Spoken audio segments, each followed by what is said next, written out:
नहीं, पहले तो आप बताइए, प्रधानमंत्री जी देश को बताएं कि उनका प्रपोजल क्या है।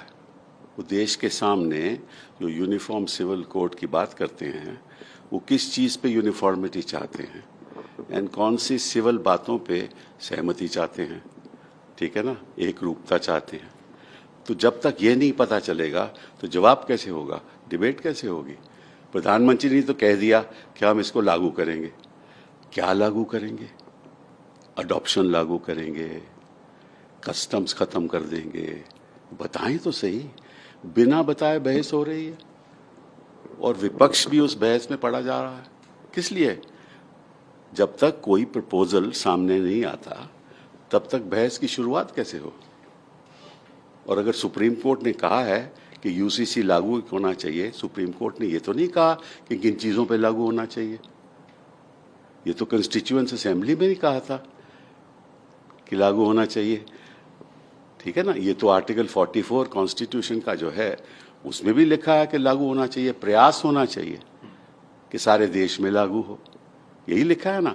बट क्या लागू हो, कौन सी चीज हो लागू हो, एक रूपता किस चीज पे हो, ये तो ना प्रधानमंत्री जी बताते हैं, शायद उनको बताया नहीं हुआ होगा कि किस चीज की बात हो रही है। तो उन्होंने अपने भाषण दे दिया और सारा देश उस पर बहस कर रहा है। हमें ये नहीं मालूम कि प्रपोजल क्या है। जहां तक उत्तराखंड की बात है, वो तो लागू हो ही नहीं सकता, क्योंकि जो आर्टिकल 44 वो कहता है कि प्रयास होना चाहिए कि सारे देश में यूनिफॉर्म सिविल कोड का प्रयास होना चाहिए। तो उत्तराखंड का जो यूनिफॉर्म सिविल कोड है वो तो सारे देश में लागू नहीं हो सकता ना, क्योंकि आपको मालूम है कि दी असेंबली की जो पावर्स हैं वो तो उत्तराखंड की बाउंड्री से सीमित हैं। तो वो कोड तो लागू मध्य प्रदेश में नहीं हो सकता ना वो लागू केरला में हो सकता है। तो वो यूनिफॉर्म सिविल कोड कैसे हुआ? अब जिन चीज़ों पे लोगों को मालूम ही नहीं, कानून ही नहीं मालूम, सब्सटेंस क्या है यही नहीं मालूम, लेकिन हिंदुस्तान में चर्चा चल रही है। सर, लेकिन आप किस तरीके से देखते हैं इस बहस की जरूरत क्या है? जब एक साल रह गया है चुनाव को, तो आज ही मुद्दा क्यों आया? ये तो सवाल मैंने ट्वीट में भी पूछा था कि आप 9 साल क्या कर रहे थे। और ये छोड़िए 9 साल, आप सत्ता पहले भी आए थे ना, वाजपेयी जी सत्ता में थे ना, तो वाजपेयी जी ने लागू करने की कोशिश की नहीं। और पिछले 9 साल में आपने सहमति बनाने की कोशिश की, जो स्टेक होल्डर्स हैं सिविल सोसाइटी के, उनसे बातचीत की आपने नहीं। तो अब क्योंकि 2024 आ रहा है तो कब्रिस्तान और शमशान घाट की वो तो डायलॉग खत्म हो गया, अब नया डायलॉग शुरू करना है इन्होंने। तो नया डायलॉग, और मुझे ताज्जुब इस बात का है कि कुछ विपक्ष के लोग इसके हक में हैं, कुछ खिलाफ हैं, लेकिन मालूम नहीं किसके हक में और किसके खिलाफ हैं, क्योंकि यही नहीं मालूम कि प्रपोजल क्या है। सर, स्टैंडिंग कमेटी की मीटिंग भी चेयरमैन जो है सुशील मोदी हैं और इस बात को बुलाया गया है। वो तो इनका तो तय है ना कि कोशिश करके इसी सेशन में इसको लाया जाए ताकि ये चर्चा हो। फिर कुछ लोग विरोध करें, फिर राजनीतिक दल जो खास तौर पे बीजेपी है वो कहे कि तुम तो मुस्लिम अपीजमेंट कर रहे हो। ठीक है ना, मुसलमानों की अपीजमेंट कर रहे हो, तुम तो मुसलमान के हक में बोल रहे हो, तुम तो हिंदुओं के खिलाफ हो। यही चाहते हैं प्रधानमंत्री जी, यही तो चाहते हैं कि विपक्ष इस बहस में पड़े ताकि ये मुद्दा आगे बढ़े, ताकि वो पोलराइजेशन हो। लेकिन मैं एक सवाल प्रधानमंत्री जी से पूछना चाहता हूँ, क्या उन्होंने गोवालकर का बयान पढ़ा है यूनिफॉर्म सिविल कोड पे? गोवालकर साहब ने एक इंटरव्यू दिया था एक सरसंघ चालक को, और वो इंटरव्यू अगस्त 3, 1972 में गुरुजी की जो किताब है ना उसमें छपा है। और जब उनसे सवाल पूछा गया कि आप यूनिफॉर्म सिविल कोड लागू करना चाहते हैं, उन्होंने कहा मैं बिल्कुल खिलाफ हूं, मैं इसके खिलाफ हूं,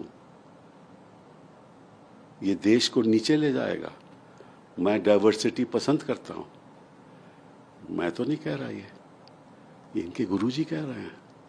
तो मैं प्रधानमंत्री जी से पूछना चाहता हूं कि आप गुरुजी से इत्तेफाक क्यों रखते हो? आपके तो वो गुरु हैं ना, तो उनके जैसे वो चल रहे हैं वैसे ही आगे बढ़ो। लेकिन आपकी मंशा गुरुजी का पालन करना नहीं है। आपकी मंशा है ये राजनीतिक मुद्दा बनाने के लिए ताकि आपको चुनाव में फायदा हो। सर आखिरी सवाल ये, तमिल दोनों ही मामलों को कैसे देखिए सर? देखिए, पहले तो जो गवर्नर का पद होता था और उसका कभी दुरुपयोग नहीं होता था। इन्होंने अपने लोग बैठा दिए वहाँ। हाँ, कुछ आरएसएस के लोग हैं, कुछ बाकी लोग हैं जो इनके विचारधारा से जुड़े हुए हैं। तो जो ये चाहते हैं वो करते हैं और इनका मकसद केवल एक है कि जहाँ चुनाव की सरकार हो, इलेक्टेड गवर्नमेंट हो, उसको गिराया जाए या वहाँ ऐसा माहौल पैदा किया जाए कि वो नफरत का माहौल। ठीक है ना? तो गवर्नर का तो कि एक ही रोल है, किसी तरीके से इलेक्टेड सरकारों को गिराना, और कई प्रदेशों में इन्होंने गिरा भी दी। आज के दिन मध्य प्रदेश में गिरा के सरकार कर रहे हैं ना, बैठी हुई ना इनकी सरकार, इलेक्टेड गवर्नमेंट को गिरा के। महाराष्ट्र में इलेक्टेड गवर्नमेंट को गिरा के इनकी सरकार बैठी हुई ना। तो दो बड़े, बाकी तो सब चुनाव हार चुके हैं। इनकी केवल आज की सरकार या तो नॉर्थ ईस्ट में है या उत्तराखंड में है या गुजरात में है। इन तीनों के अलावा सब प्रांत में हार चुके हैं। तो कहने का मतलब यह है कि काहे को इस देश में जो संविधान द्वारा जो स्तंभ किए गए थे, आप काहे को उनको गिरा रहे हो? किस लिए गिरा रहे हो? केवल 5 साल और रहने के लिए? आप देश के लिए नहीं सोचते? आगे वाले जो हमारे आगे वाली पीढ़ियों के बच्चों का क्या होगा उसके बारे में नहीं आप सोचते? अगर आप यूनिफॉर्मिटी लाना चाहते हो तो इक्वालिटी लागू करो, इक्वालिटी लागू करो। महिलाओं को हक दो, कहीं भी हो उनको हक दो। So one last question, of the Union Law Minister. So how do you see the? I want to know what is the proposal of the Prime Minister. He's only made a statement that we want the Uniform Civil Code. What does that mean? In which area does he want uniformity? Is he going to abolish all customs in this country of different communities, including the Hindu community? Is he going to abolish the HUF?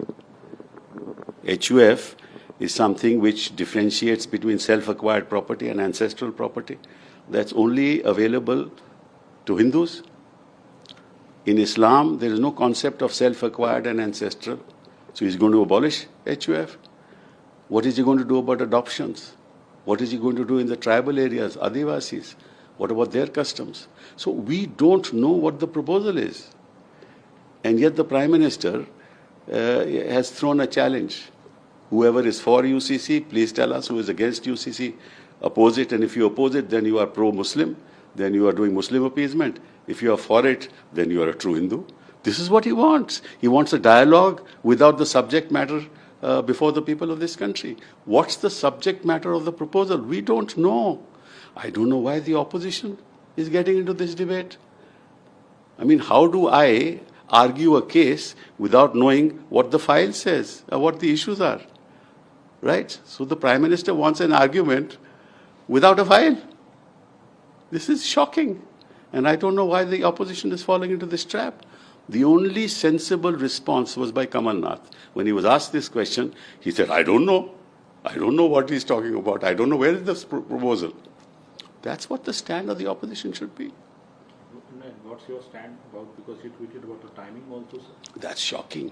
In fact, I tweeted that why did he wait for 9 years? Why suddenly just, a few months before 2024, nine months before 2024, he wants to raise this debate for what? What was he doing for 9 years? What was the Vajpayee government doing for so many years? Even before that, they were in power with other political. What were they doing? And does he know what Govalkar said about UCC? Please ask the Prime Minister. Ask him what your Guruji said when he was asked this question, and that's published in the book Guruji. There's a chapter in it where there's a conversation, and Govalkarji has been asked this question: do you support the Uniform Civil Code? He says, I oppose it. It will bring the downfall of this country. This is what he said. I'm not saying it. And he said that diversity is something that we must respect. But harmony is different from uniformity. We should bring about harmony, but I'm against uniformity. There is no uniformity in nature. And then but the fact of the matter is, from that harmony they have converted into hate. And uniformity, to which Govalkar was saying should not be implemented, they are implementing. So what are you doing? What is your agenda? Is your agenda the agenda of Govalkar and the thoughts on the basis of which you came to power?